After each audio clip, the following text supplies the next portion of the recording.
Hey, welcome back to the channel. This is OncaEngineering and I'm Herman Wiegman. And today's video is all about installing that big brake kit on a Jaguar F-Type V6 model. And I have some additional items. I went to the Audrain Museum in Newport where they had the Best of British show. It runs for about 2 months before they change out to the next set of cars. So I have a special car to share with you there. Also, I got to test out my battery's restart function, and so I'll tell you about that. And finally, I had a Canaan track day, which was very successful, partially because it was 39 degrees Fahrenheit and raining. All right, let's get stuck in.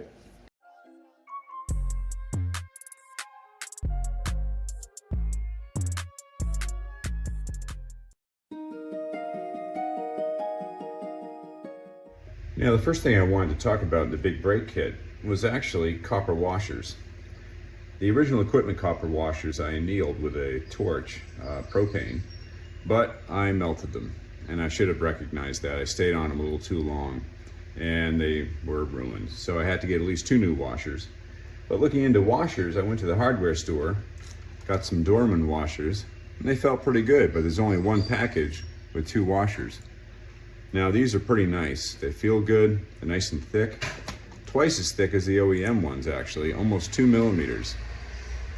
But instead what I did was I bought a kit from Hardware Machinery. Well, these were fresh washers, but they were half as thin again. So that's the ones I'm going to use.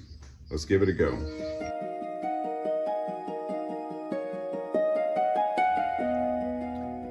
The next thing I wanted to talk about was removing the paint from around the caliper holes. You can see that the copper washer fits in nicely, but I don't want to necessarily have bulges of red paint in that region. So I'm going to try to clean that out.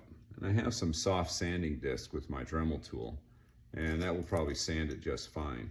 The problem is I want to keep things from dropping in there. Otherwise, all the metal debris and paint debris is going to go in the hole. So I have some earplugs, but they're hard to pull out. So I'm not sure how I'm going to plug that hole.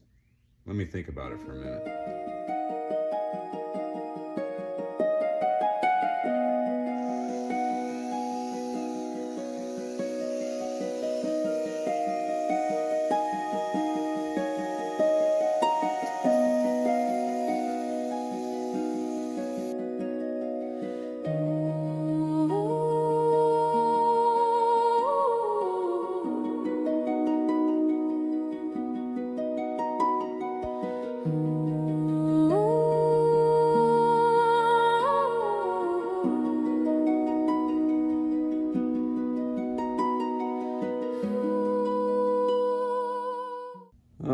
Now looking at the pads, I give it about an 8 or 9 out of 10.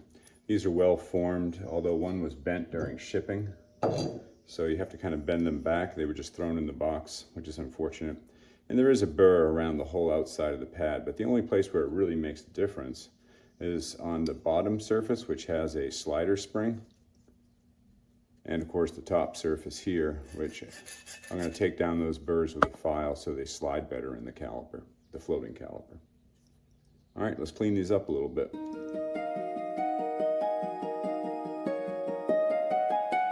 What I'd like to do is try a dry fit of the caliper with new brake pads onto the rotor. This is thick, it's 36 millimeters. We should be able to drop this right on top. I've measured this, but I might have to squeeze the pads out of the way a little bit. So how does this go? Oh, come on, baby. Yeah, there we go. Slid right on. It's on backwards, but we can deal with that. Okay, so it's gonna fit. New pads, new rotors, and new to me calipers.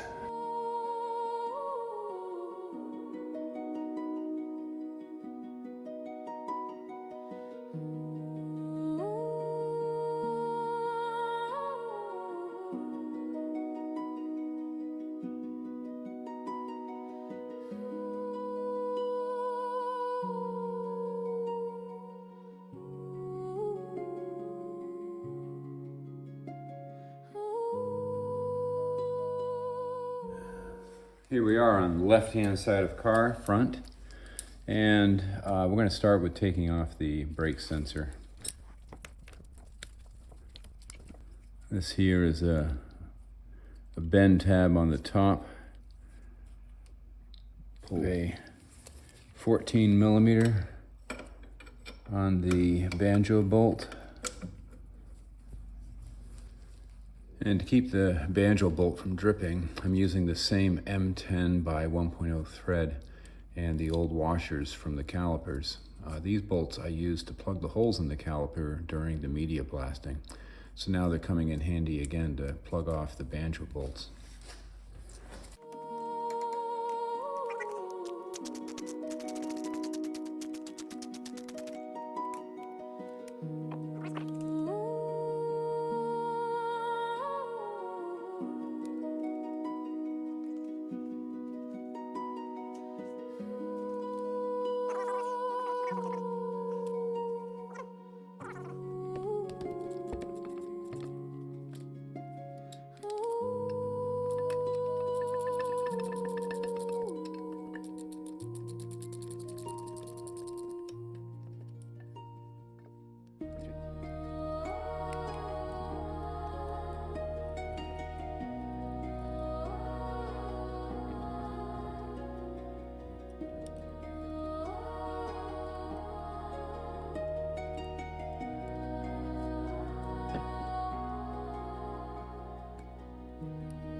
I thought I'd take an opportunity to compare the original equipment or base V6 brake rotors with the new big brake kit from the SVR. And not only are the rotors larger, they're also thicker and much more heavy. So if we look at the front, the rear, and then the total effect on the car, we are adding 50 pounds worth of brake rotor mass to the car. And remind yourselves that that's sprung weight as well as rotating weight. So it's objectively going to cost the car something to have this greater braking capacity.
Alright, so I'm going to have to talk about this. I was right at the end of the brake job.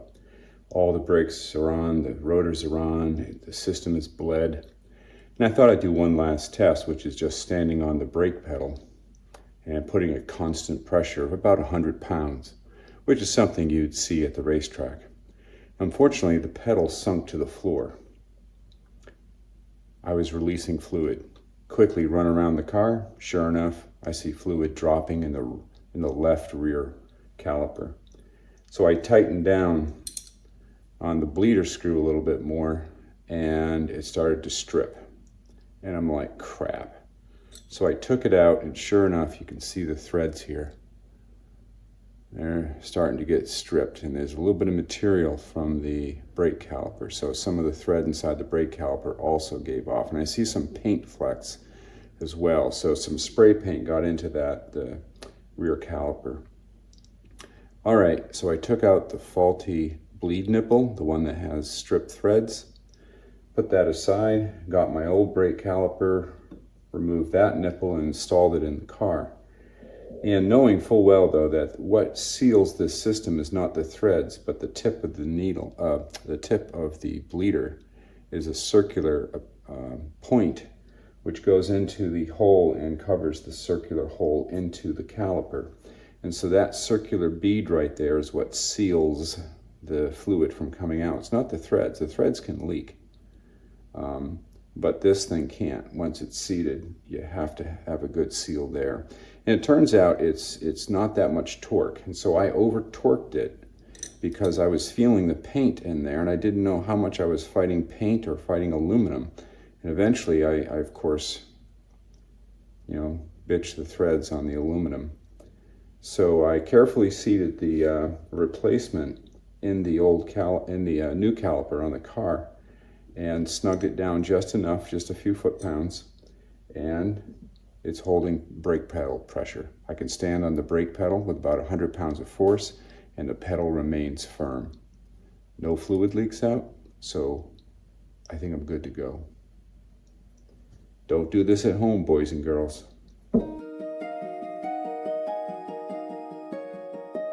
When it came down to my front spring retaining clips, I felt like I didn't install them correctly, and sure enough, I saw a picture online which showed that the spring clips were forced deeper onto the caliper, and I found out that I hadn't done that. So I wanted to repair that, but I realized that I received a new set of spring clips with the kit for rebuilding the calipers, and they were different than the originals. And they were much harder to apply and properly set onto the calipers under full tension. So I used the originals. I spray painted them red, and I applied them to the car, and they were easier to fit, and overall I was more satisfied with them. So I'm running with the original clips, not the fancy new ones with the Jaguar logo.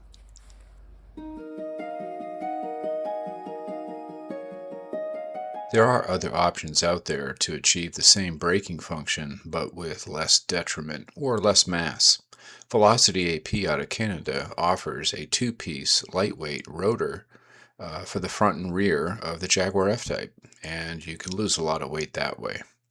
Another option is pbbrakes.com out of the UK, and they offer a wide range of rotor options and caliper options, so checking them out might also be worthwhile.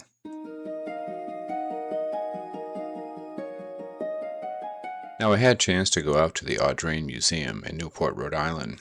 They were holding their British at its best display, and it was a great evening sort of previewing the cars. Donald Osborne was there, setting the stage and thanking everyone for their participation.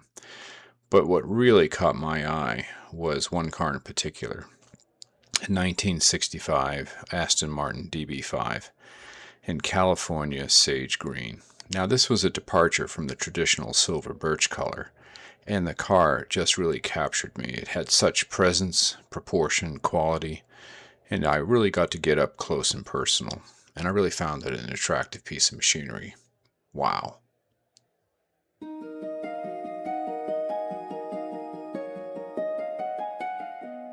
think my car has finally died.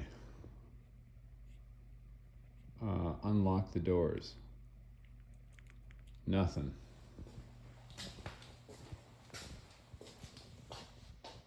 No lights on the dash. Nothing.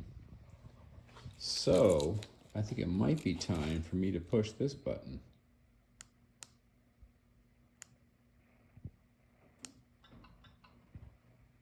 Whoa, the lights just flashed. Now I'm gonna have to start it. Let me open up the garage door and get this baby running. Yep, low battery warning. So with this button, I was able to engage the battery again with some reserve power. And I'm going to do clutch and brake. Car in neutral, and it should start.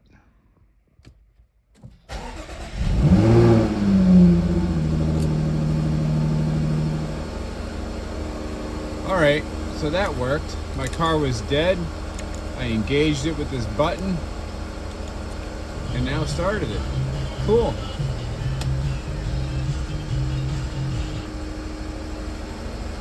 I'm gonna have to let it recharge for a while though.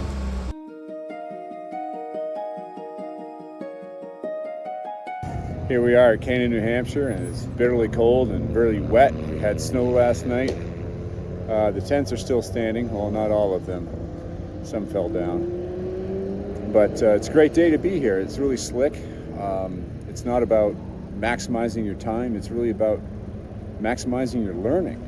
Just dynamically being able to handle the car under lower speed, less friction material. The track is really full of water and slick, and it's fun. So we're making the best of it, even though it's 39 Fahrenheit and raining like dog. Enjoy your track day. Now, I thought I'd leave you with a bit of video here of running Canaan Track with my Jaguar F-Type.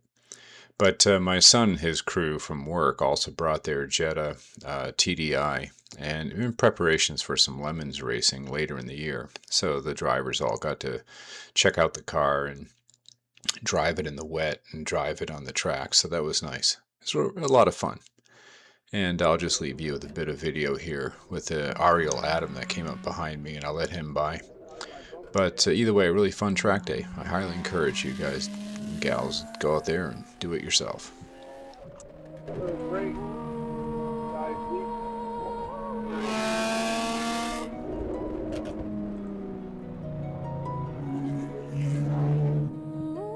That was poor of me. I pointed it by too close to the end of my little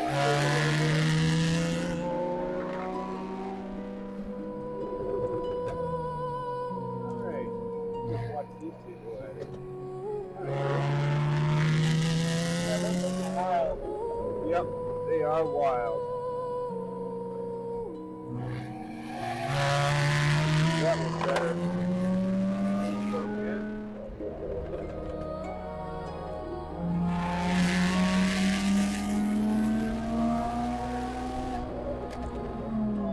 Has power now.